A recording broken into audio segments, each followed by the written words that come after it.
Okay student, चलिए आज हम लोग स्टार्ट करते हैं एलिवेशन इन बॉइलिंग पॉइंट। सबसे पहली बात आपको ये बताना जरूरी है, ये जानना जरूरी है कि एलिवेशन का मतलब क्या होता है। तो एलिवेशन का मतलब होता है बच्चों, ठीक है ना, एलिवेशन का मीनिंग होता है कि कितना ज्यादा इंक्रीमेंट आया है, इंक्रीमेंट आया हुआ है, ठीक है ना। बॉइलिंग पॉइंट में कितना ज्यादा इंक्रीमेंट आया हुआ है उसको बोला जाता है एलिवेशन, ठीक है ना। बात समझ में आ रही होगी। और दूसरी बात सर, बॉइलिंग पॉइंट किसको बोला जाता है। एक सिंपल सी डेफिनेशन आपने पढ़ा होगा कि सर बॉइलिंग पॉइंट का मतलब होता है कि कोई भी लिक्विड जिस टेम्परेचर पे बॉइल होता है उसका बॉइलिंग पॉइंट कहा जाता है। तो ये तो एक आपने डेफिनेशन पढ़ी हुई है, बात समझ में आ रही है क्या। अच्छा, लेकिन बच्चों आपको एक बात बता देता हूं। सपोज इस कंटेनर को कंसीडर करते हैं, इसमें कोई एक वोलेटाइल लिक्विड मैंने डाला हुआ है, कोई वोलेटाइल लिक्विड हमने डाला हुआ है। वोलेटाइल लिक्विड का मीनिंग ये होता है, वोलेटाइल लिक्विड का ये मीनिंग होता है कि एक ऐसा लिक्विड जिसका वेपर जरा जल्दी से बन जाता है, ठीक है ना। सर जिसके वेपर जरा जल्दी से बन जाएंगे उसको क्या बोलेंगे, वोलेटाइल लिक्विड बोलेंगे। अब जरा सुनने वाली बात है कि देखो बच्चों, ये इस लिक्विड का देखो, इस लिक्विड के अंदर का जो वेपर प्रेशर होगा तो वो आपका बोलेंगे वेपर प्रेशर ऑफ लिक्विड। इस लिक्विड के अंदर का वेपर प्रेशर जो होगा उसको बोलेंगे वेपर प्रेशर ऑफ लिक्विड। और इस लिक्विड के बाहर जो एटमॉस्फेयर का वेपर प्रेशर है, जो लिक्विड के बाहर का वेपर प्रेशर है उसको बोलते हैं vapour pressure of atmosphere. ATMP लिखा हुआ है, ठीक है ना। तो कहने का ये मीनिंग होता है बच्चों, अगर आप pure definition of the boiling point को जानना चाहते हो, बॉइलिंग पॉइंट की प्योर डेफिनेशन का मतलब होता है एक ऐसा टेम्परेचर, एट ए टेम्परेचर, एक ऐसा टेम्परेचर जिसपे जो वेपर प्रेशर ऑफ लिक्विड है, इस लिक्विड का vapour pressure atmospheric vapour pressure के इक्विवेलेंट हो जाता है, उसको बोला जाता है बॉइलिंग पॉइंट। बात समझ में आ रही है आपको मैं क्या कहना चाहता हूं। एक ऐसा टेम्परेचर की बात कर रहा हूं बच्चों कि जिस टेम्परेचर पे लिक्विड का वेपर प्रेशर ऑफ एटमॉस्फेयर के बराबर हो जाता है, उसको बोला जाता है बच्चों बॉइलिंग पॉइंट। तो मैं यहाँ पे लिख देता हूं वेपर प्रेशर ऑफ लिक्विड, एक ऐसा टेम्परेचर जिसमें vapour pressure of liquid is equal to हो जाएगा वेपर प्रेशर ऑफ,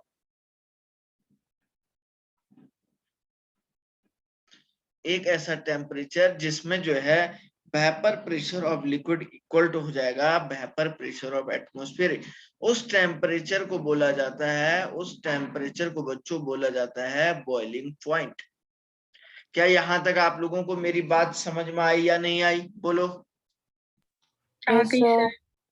ओके, तो आज आइए जरा कंसीडर करते हैं कुछ नई नई बातों को। आइए बच्चों थोड़ा सा और आगे बढ़ते हैं।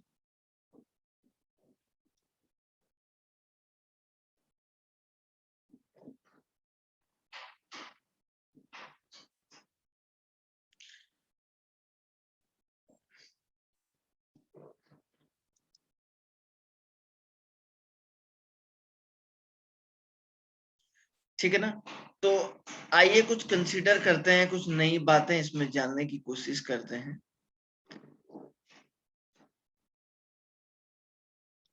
देखिए जब भी मैं क्या करता हूं, जब भी मेरे पास सपोज लेट अस कंसीडर, जरा इधर इस साइड को देखिए, मेरे पास कोई एक वोलेटाइल लिक्विड होता है, ये वोलेटाइल लिक्विड है,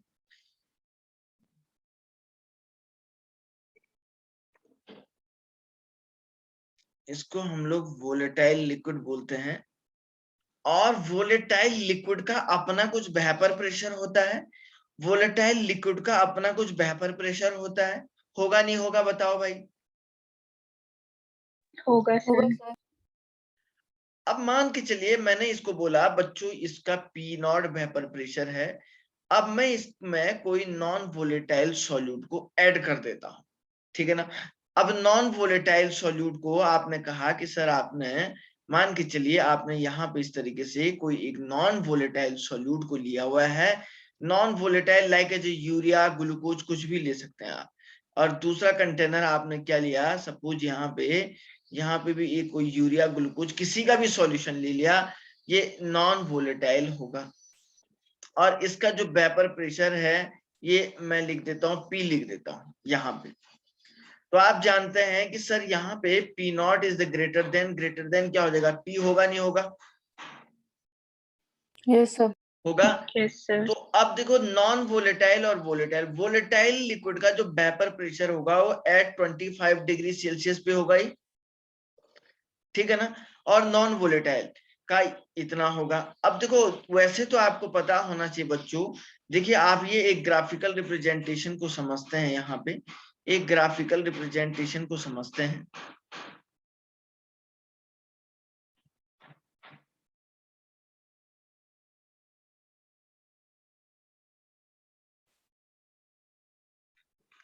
ओके, आइए एक बात और देखते हैं। सपोज ये कोई एक ग्राफ मैंने यहाँ पे बनाया, और ठीक है ना,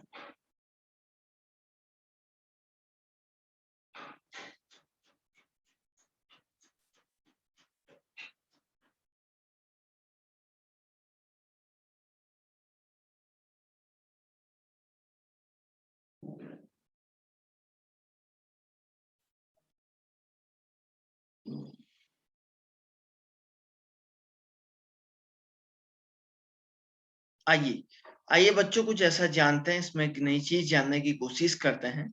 सपोज मैंने यहाँ पे कोई ग्राफिकल रिप्रेजेंटेशन आपके सामने किया, और ये ग्राफिकल रिप्रेजेंटेशन मैंने कहा बच्चों वेपर प्रेशर वर्सेस टेम्परेचर के बीच का ग्राफ खींचा, ठीक है ना।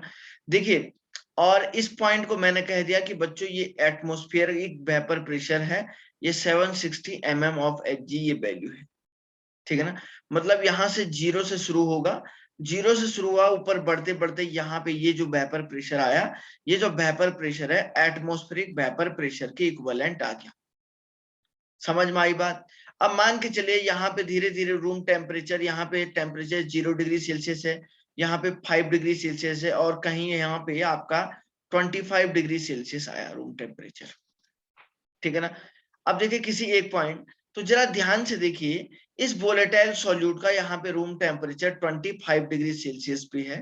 इस वोलेटाइल सॉल्यूशन सॉल्वेंट का यहाँ पे जो वेपर प्रेशर है ये 25 डिग्री सेल्सियस पे है। 25 डिग्री सेल्सियस पे क्या इसका वेपर प्रेशर जीरो होगा क्या? बोलो, क्या जीरो होगा क्या इस सॉल्वेंट, इस सॉल्यूशन का? हाँ या ना बोलो, क्या जीरो होगा क्या? Yes sir. बच्चे जीरो नहीं होगा भाई, रूम टेम्परेचर पे किसी वोलेटाइल सॉल्यूट का भाई जीरो कहां से होगा, कुछ ना कुछ तो वेपर बनेगी उसकी।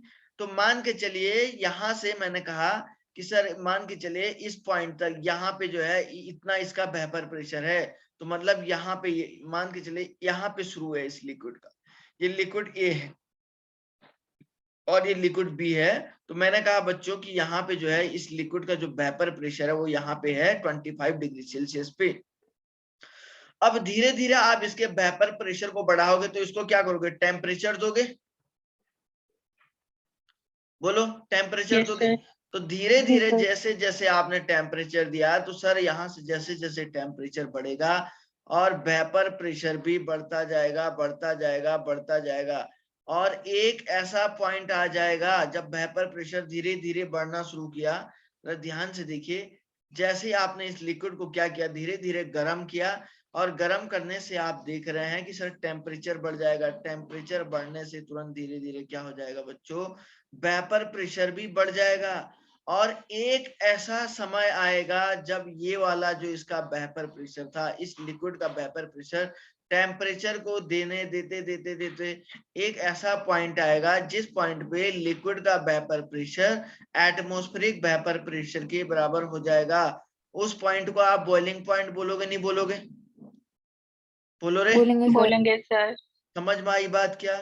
तो मतलब सर यहाँ पे जो ये पॉइंट आया, यहाँ पे ये जो ये टर्म आया, इसको हमने टीबी नाम दे दिया।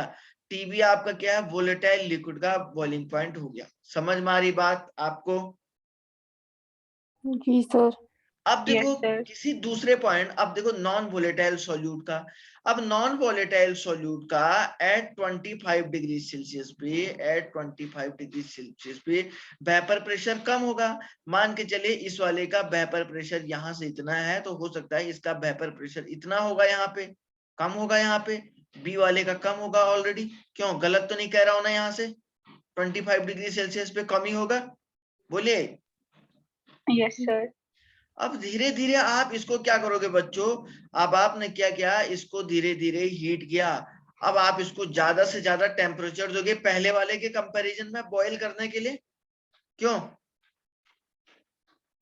ज्यादा से ज्यादा आपको टेम्परेचर देने की जरूरत पड़ेगी, क्योंकि बच्चों ऊपर वाला वोलेटाइल है, वो थोड़े से ही टेम्परेचर पे गर्म हो जाएगा, लेकिन इसको ज्यादा देंगे तो जैसे आपने धीरे धीरे टेम्परेचर इसको बढ़ाने की कोशिश की, धीरे धीरे आपने जैसे जैसे टेम्परेचर बढ़ाने की कोशिश की बच्चों, तो एक ऐसा समय आएगा, एक ऐसा समय आएगा जब इसका जो वेपर प्रेशर है वो भी किसके बराबर हो जाएगा, एटमॉस्फेरिक वेपर प्रेशर के इक्विवेलेंट हो जाएगा।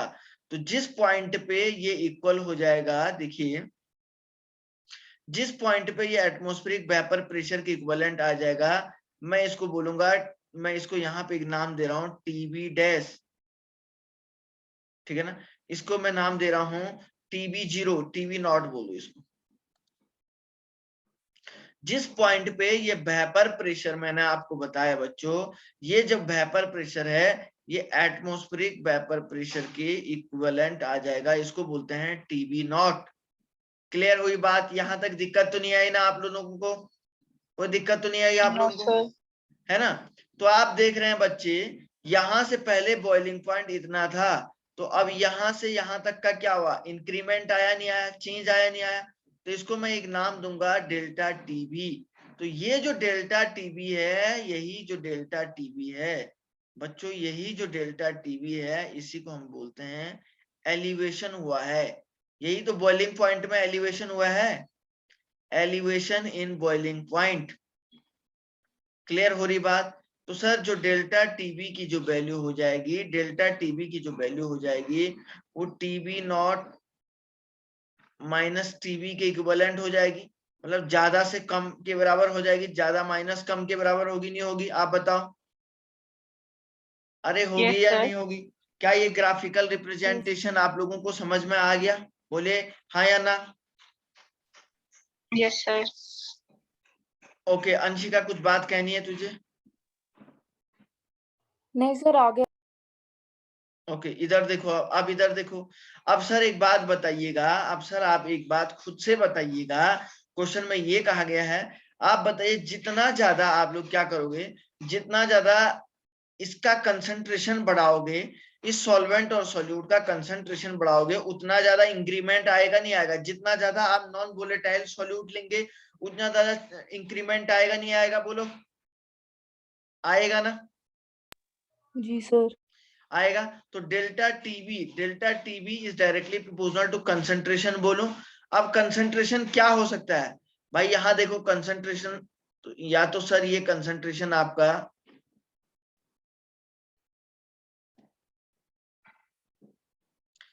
या तो सर, हाँ सर टीबी नॉट जो है वो टेम्परेचर है ना जहाँ एलिवेशन जो जहाँ इंक्रीमेंट हुआ है, पहुंचा। हाँ जो इंक्रीमेंट हुआ है। आप या इसको, आपकी बुकलेट में कैसा ये वाला जीरो किया है क्या? अपनी मर्जी से कर सकते हैं, बस ज्यादा में से कम को माइनस करना है। सुनो इधर, अब या तो आप कंसंट्रेशन मोलरिटी में लेंगे या मोलालिटी में लेंगे। अच्छा बच्चों, मोलरिटी में आप लेंगे तो आपको क्या करना है, सॉल्यूशन को गर्म करना है। सॉल्यूशन को गर्म करना है तो कुछ अमाउंट बाहर निकल जाएगा वेपर फॉर्म में, निकलेगा नहीं निकलेगा? निकलेगा सर। तो क्या एग्जैक्ट अमाउंट इसका क्या मेजर हो पाएगा क्या? नहीं हो पाएगा, क्योंकि मैंने सर आपको बताया था, आप मोलारिटी का मतलब होता है लिक्विड में। अच्छा, मोलालिटी क्या होता है? सॉलिड के लिए लिया जाता है। आप टेम्परेचर बढ़ाओगे तो क्या मोलालिटी को इफेक्ट करेगा क्या? अरे सर मोलालिटी, उतना नहीं करेगा। हाँ मोलालिटी सॉलिड के लिए जनरली होता है, तो टेम्परेचर इंडिपेंडेंट होता है। ये वाला टर्म जो होता है, ये टेम्परेचर, मैं यहाँ पे लिख देता हूं बच्चों, टेम्परेचर इंडिपेंडेंट होता है। ये वाला टर्म आप बोलेंगे कि सर टेम्परेचर इंडिपेंडेंट होता है। तो delta TB is equal to, तो delta TB is directly proportional to लिखेंगे मोलालिटी, मोलालिटी के डायरेक्टली प्रोपोर्शनल टू, तो delta TB is equal to, ये डायरेक्टली प्रोपोर्शनल टर्म यहां से खुल जाएगा। तो यहाँ पे एक टर्म आएगा केबी, एक कांस्टेंट आएगा केबी, और यहाँ इज इक्वल टू मोलालिटी आप बोलेंगे। तो वेयर केबी क्या है, केबी इज इक्वल टू मैं बोलूंगा molal elevation, molal elevation constant बोला जाता है इसको, इसको बोलते हैं मोलल एलिवेशन कांस्टेंट के नाम से इसको जानते हैं।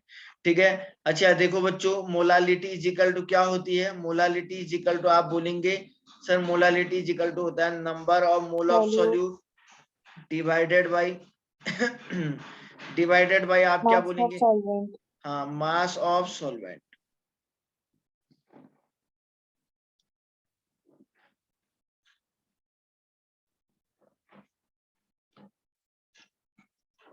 सर केबी की वैल्यू क्या होगी, क्वेश्चन में दी होती है? हाँ जी, केबी की वैल्यू दी होगी, तो ये आपका मास ऑफ सॉल्वेंट केजी में होगा। तो इस टर्म को मैं सीधे इधर लिख रहा हूं, इधर देखिए, तो आप देखिए डेल्टा टीबी इक्वल टू, आप सीधे ऐसे बोल सकते हैं ना, KB into number of mole of solute divided by आप बोलेंगे मास ऑफ सॉल्वेंट। बस यहां से आपको डिफरेंट टाइप के क्वेश्चन सॉल्व हो जाएंगे। इस फॉर्मूले को आप नोट कर लीजिएगा, और इससे रिलेटेड आइए एक आध न्यूमेरिकल को सीखने की कोशिश करते हैं। ठीक है ना, जी सर। इसका स्क्रीनशॉट ले लीजिएगा आप लोग। जी सर ले लिया।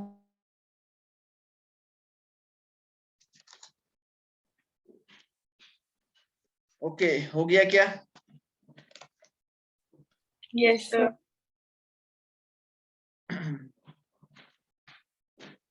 तो चलिए बच्चों आगे बढ़ते हैं और एक नई चीज को और सीखने की कोशिश करते हैं।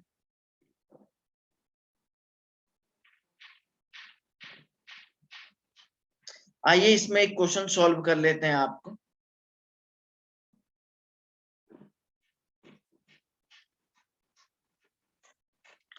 क्वेश्चन बड़ा ही सिंपल सा क्वेश्चन आएगा आपको, क्वेश्चन बहुत ही सिंपल से क्वेश्चन है।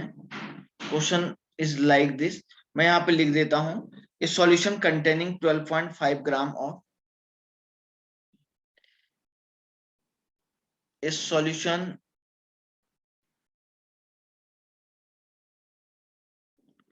containing 12.5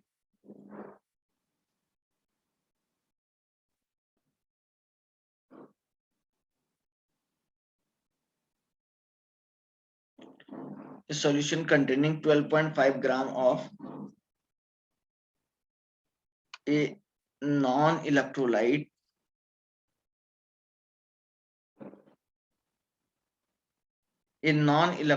substances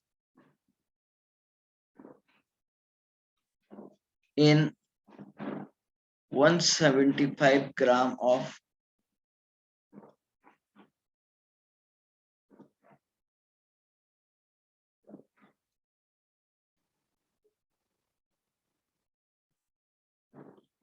175 gram of water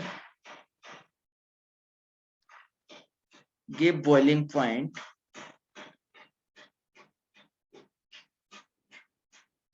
elevation of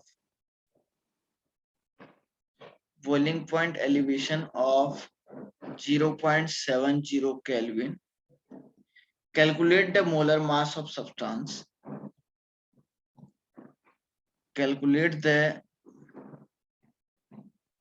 molar mass of, calculate the molar mass of substance, और आपको kb of what, kb for water दिया है, kb for water is equal to आपको दिया है 0.52 केल्विन केजी पर मोल।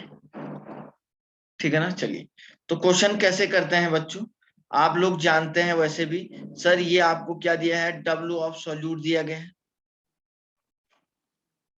Question में आपको M की वैल्यू पूछ रहा है सॉल्यूट की, है ना।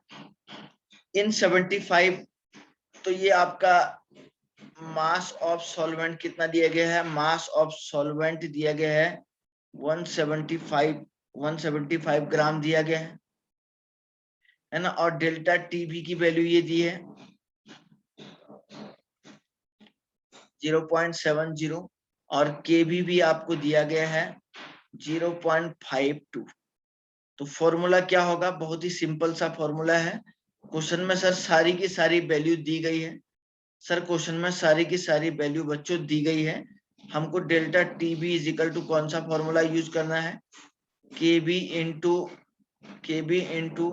डब्ल्यू इंटू 1000, क्योंकि मास ऑफ सॉल्वेंट ग्राम में दिया गया है, into molar mass into mass of solvent. ठीक है ना। तो ये वाला टर्म निकालना है। तो आप जरा ध्यान से देखिए, m इज इक्वल टू कैसे निकालेंगे आप लोग, m इज इक्वल टू कैसे निकालेंगे sir, m is equal to K B into W into 1000 और डिवाइडेड बाय, आप इसको बोलेंगे सर, यहां से देखिए जरा ध्यान से, डेल्टा टीबी नीचे आ जाएगा इंटू मास ऑफ सॉल्वेंट,